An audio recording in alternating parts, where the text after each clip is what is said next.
바닷가에 빠지고 싶어요. 세상에 올라타 파도 가볍겠죠.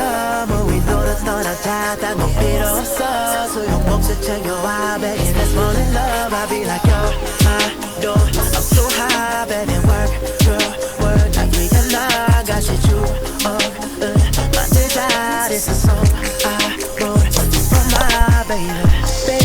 자, 오늘은 조선 후기 사회 경제적 변화에 대해서 알아보겠습니다.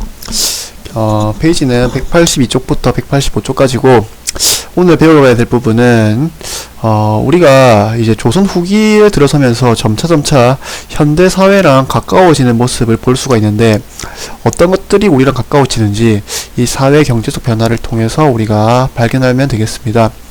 주요 키워드는 이제 모내기법, 그 다음에 장시, 그 다음에 신분제의 동료가 되겠습니다. 자, 먼저 우리 모내기법에 대해서 좀 알아야 되는데 일단 농업 생산력이 조선 후기가 되면서 굉장히 급격하게 발달합니다. 그러면 이 조선 후기 때 변화타는 갑자기 드러난 발달이 뭐냐면 이 모내기법입니다. 어려운 말로 이양법이라고도 하는데 주로 문제집 같은 데서는 이양법이라는 표현으로 둘 다 쓰니까 둘 다 알아두세요. 모내기법과 이양법. 자, 원래 조선 전기 때 사람들이 농사 짓던 방법은 이 논에다가 씨를 그냥 이렇게 흩뿌리는 겁니다. 그러면 씨를 흩뿌리면 이제 씨가 정착을 하면 그곳에서 자라나겠죠. 이게 직파법이라고 합니다. 직접 뿌린다고 해서. 자, 근데 이제 조선 후기가 되면 새롭게 전파됩니다. 이 모내기법이. 모내기는 뭐냐면 씨를 뿌리는 게 아니라 이 모판에서 벽씨를 조금 키웁니다. 이렇게 어느 정도 작은 벽씨를 키운 다음에 이 벽씨를 옮겨 심는 방법입니다. 자, 근데 이게 어떤 점이 다르냐면 어떻게 달라졌냐면 자, 이게 직파법은 씨를 흩뿌리다 보니까 이게 일정치 않게 자라나죠. 군데군데 이렇게 흩어져서 자라납니다. 자, 그러다 보니까 나중에 관리하기가 굉장히 힘들고 또 이게 그냥 뿌리면 되니까 이제 씨를 뿌릴 때는 별로 고생할 필요는 없겠죠. 자, 근데 이 양법은 뭐냐면 이제 우리가 씨를 뿌리는 게 아니라 이런 새끼별을 심는다 보니까 이렇게 일렬로 맞춰서 심습니다. 자, 우리가 지금 여러분 지나가다 논을 본 사람들이 있겠지만 지금도 다 이렇게 모내기를 해서 농사를 짓습니다. 자, 근데 문제가 뭐냐면 이 양법은 모내기 시기에 만약에 물이 부족하면 1년 농사가 통째로 망쳐집니다. 예를 들어서 직파법이야 좀 기다리다가 씨가 어느 정도 물이 이제 좀 충분해졌을 때 씨를 뿌리면 되는데 여기는 모내기 시기를 놓치면 1년 농사를 이 새끼 벼들이 다 죽어버리면 1년 농사가 다 망쳐지는 겁니다. 그래서 이 모내기법이 굉장히 위험하다고 해서 조선시대에는 이걸 좀 나라에서는 금지합니다. 자, 근데 이 사람들은 이게 위험하긴 하지만 고수익을 얻을 수 있기 때문에 이 물을 어떻게 확보해서라도 수리공사를 좀 해서라도 이 모내기를 하는 것을 훨씬 더 선호하게 되고 이 이양법이라는 게 뭐 널리 퍼지면서 이제 상당히 많은 수익을 얻을 수 있는 겁니다. 그 다음에 이 땅도 역시 마찬가지로 이 직접 여기 심는 게 아니기 때문에 이 작은 벽씨들은 이 새끼별을 키울 때는 다른 작은 모판에서 키우죠. 그러다 보니까 땅이 그만큼 비어있을 수 있게 되고 그 토지가 비어있으니까 이제 추수 이후에 보리를 심는 이모작이 가능해지는 겁니다. 자, 그래서 이렇게 모내기법을 활용하면 농민들의 수입이 굉장히 크게 증가하게 됩니다. 자, 그래서 모내기법의 장점, 이게 조선시대 이제 책인데 이 모내기를 하는 세 가지 이유는 일단 이 김매기 노력을 덜 수 있다. 그만큼 노동력이 줄어들 수 있다는 게 첫 번째고, 두 땅의 힘을 합쳐서 모를 기른다. 처음에 작은 모판에서 모를 길러서 이제 옮겨 심는다고 했죠. 그래서 땅의 힘이 합쳐진다라는 거. 둘째. 셋째가 이제 작은 새끼별을 키우다가 만약에 어떤 것이 좀 시름시름 좀 작고 이거는 별로 커봐야 소용이 없다. 이런 거는 다 버려버릴 수 있는 겁니다. 일찌감치부터 튼튼한 것을 고를 수 있다라는 게 셋째. 자, 그래서 이걸 활용하면서 이제 엄청난 이제 쌀 생산량의 증가와 이 이모작이 가능해지고 또 그만큼 노동력이 줄어들게 되면서 이제 또 이 쌀이 그만큼 늘다 보니까 이제 모두가 앞장서서 쌀을 굳이 키워야 될 식량을 위해서 쌀을 키워야 될 필요가 없죠. 그러다 보니까 이제 다른 상품 작물까지 재배가 가능해지는 겁니다. 그래서 이런 시대의 흐름, 이런 기술이 발달하면서 이렇게 시대가 변하다 보니까 이런 시대의 흐름을 빠르게 캐치한 사람들은 이제 농민들 중에서도 어느 정도 엄청난 부를 가지게 되는 부농층이 되는 거고, 대신에 이제 이 노동력이 절감되게 되면서 이제 소작농들이 원래 다른 이 토지가 많이 이 직화법을 할 때는 노동력이 많이 필요해서 이제 이 소작농들이 그래도 먹고 살았는데, 이제는 혼자서도 이제 많은 토지가 관리가 되게 되면서 이제 소작농들이 몰락하게 되는, 그래서 어느 정도 빈부격차가 발생하게 됩니다. 점차 이런 모습들이 이제 자본주의 사회, 우리의 현대 사회의 모습과 점차 어떤 경영을 위해서, 토지도 이제 경영의 대상이 되는 거죠. 옛날에는 식량의 대상이었는데 이제는 경영을 해서 고수익을 얻을 수 있는 방법을 찾아내는 이런 모습들이 나타나기 시작합니다. 자, 그러면서 이제 농업이 발달하게 되면서 역시 상업도 역시 성장이 되는데, 일단 원래 조선은 상업을 굉장히 억제하는 나라입니다. 왜냐하면 상업을 하면, 상업이라는 거는 이제 지방마다 옮겨 다니면서 이제 사람들이 이 지방의 물건을 사서 다른 지방에 팔고 이런 거죠. 그러니까 사람들이 이제 이동 하다 보면 나라에서는 그만큼 파악하기가 힘들고, 사람을 파악하기, 백성을 파악하기 힘들면 세금을 걷기가 그만큼 힘들어집니다. 그래서 이 조선은 원래 이 상업을 억제하고 농업을 키우는 나라입니다.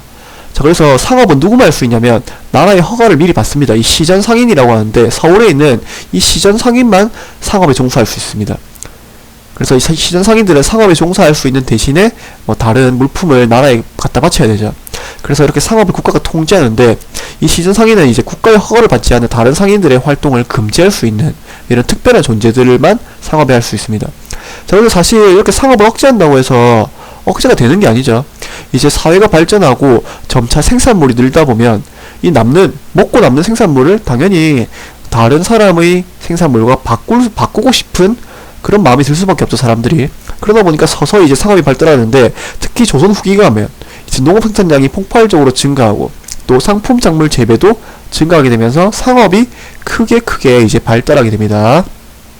그래서 조선 전기랑은 완전히 이제 달라지는 세상이 되는 거죠. 그래서 이제 이 상업이 발달하게 되면서 굳이 이제 허가받지 않는 상인들이 몰래 이제 상업 활동을 합니다. 이게 사상이라고 하는데, 그 다음에 이제 보부상이라고 해서, 자, 잠깐 지도를 잠깐 보자면, 자, 이제 이 각 지방에서 대표적인 상인들이 등장합니다. 의주는 만상, 평양에서는 유상, 뭐 개성에서는 송상, 이제 동래, 우리 부산에서는 이 일본과 무역을 하게 되는 내상이라고 합니다. 이런 대표 상인들이 등장하게 되고, 또 지역마다 5일장이라고 하는 5일에 한 번씩 여는 장시가 등장하게 되면서 이 5일마다 여는 장시를 연결해주는 보부상들이 이제 활동하게 됩니다. 보부상들은 왜 보부상이냐면, 이렇게 등에 이 물건들을 짊어지고 다른 고을로 옮겨다니면서 이제 장사를 하는 사람들을 보부상이라고 합니다. 그래서 이런 것들이 다 조선 후기 때 처음 등장하게 되는 모습들입니다. 자, 그리고 이제 정조의 통공정책, 이게 뭐냐면, 아까 시전 상인들이 다른 상인들을 억제할 수 있다고 했죠. 금지할 수 있다고 했는데, 이걸 이제 다 그런 권한을 다 없애버리는 겁니다. 그래서 누구나 자유롭게 상업 활동을 할 수 있도록 이런 사상을 인정하는 활동을 하게 되는 겁니다. 자, 그리고 우리가 배웠던 대동법 있죠. 특산물을 바치는 대신에 이제 대동법은 1결당 쌀 12두를 걷어서 나라에서는 이 쌀을 가지고 이제 필요한 물품을 산다고 했습니다. 그래서 이 필요한 물품을 사다 바치는 사람이 공인인데, 이 공인이 굉장히 돈이 많이 되고 서로 갖고 싶은 이런 직책입니다. 자, 그래서 이 공인들이 이 대동법으로 인해서 공인들이 등장하게 되고, 이 공인들은 나라에 필요한 물품을 구입해 와야 되기 때문에 굉장히 또 상업이 활성화되게 되는 거죠. 자, 그래서 이런 상업이 활성화되면서 이제 화폐도 발달하는, 이게 상평통보라는 조선 후기 시대 대표적인 화폐입니다. 상평통보. 그래서 이런 화폐가 등장했다는 것도 역시 상업이 발달했다는 주요한 증거가 될 수 있겠죠. 자, 그러면서 이렇게 화폐가 발달하고 상업이 발달하면서 신분제 역시 흔들립니다.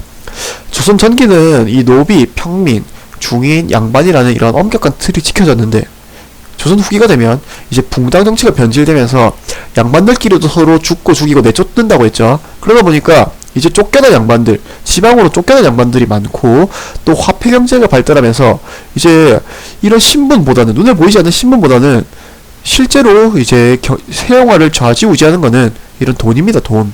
그래서 양반 중에서 이제 정치적으로나 이런 경제적으로나 몰락한 양반이 등장하게 되고, 거기다가 아까 평민들 있죠. 아까 분홍층이 등장하다가 이제 분홍층, 이런 사회의 변화에 맞춰서 경제력을 갖춘 평민들이 이제 돈으로 양반 신문을 구매하기 시작합니다.